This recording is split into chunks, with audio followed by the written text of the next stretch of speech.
ఇక విద్య. విద్య అంటే నిత్యము నేర్చుకునేటువంటి ప్రక్రియ. ప్రతి నిత్యము విద్య నేర్చుకోవాల్సిందే. అయిపోయిందప్ప, రిటైర్డ్ అయిపోయింది, నేను అయిపోయింది ఇక అనకూడదు. ప్రతినిత్యము కొత్త కొత్త విచారాలు వస్తూనే ఉంటాయి. అది నేర్చుకుంటూనే ఉండాలా. నీ సబ్జెక్ట్ కాకపోయినా నేర్చుకుంటూ ఉండాలా. దాన్నే విద్య. దానికి ఒక అవధి ఉండకూడదు.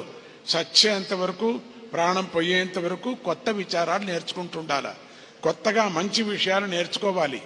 కొత్త భాషను, ఒక భాషను కూడా అధ్యయనం చేయాలి. ఇంకొకటి కొత్త రకమైన నువ్వు కొత్త యాంగిల్లో యోచన చేయాలి.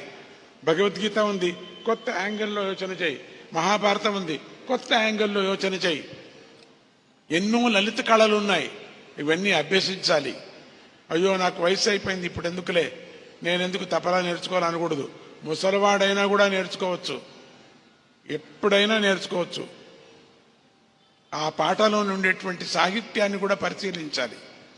మన పూర్వీకులు మంచి మార్గాన్ని అనుసరించే ప్రయత్నం మనం కూడా చేయాలి. వాళ్ళ మార్గం అనుసరించాలి.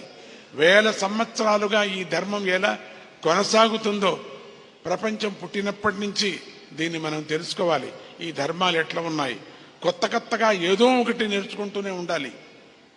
జ్ఞానార్జన చేస్తూనే ఉండాలి. ఇక్కడికి అయిపోయింది అనుకోకూడదు.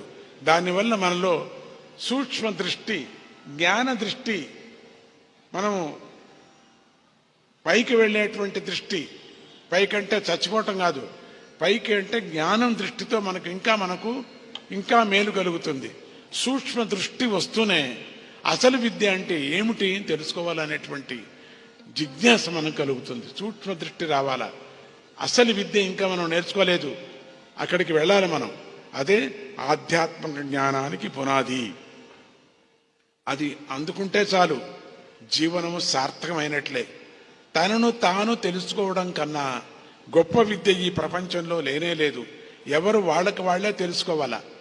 విద్య అనేది అందరికీ ఉండవలసినటువంటి ఒక ధర్మం అని చెప్పారు.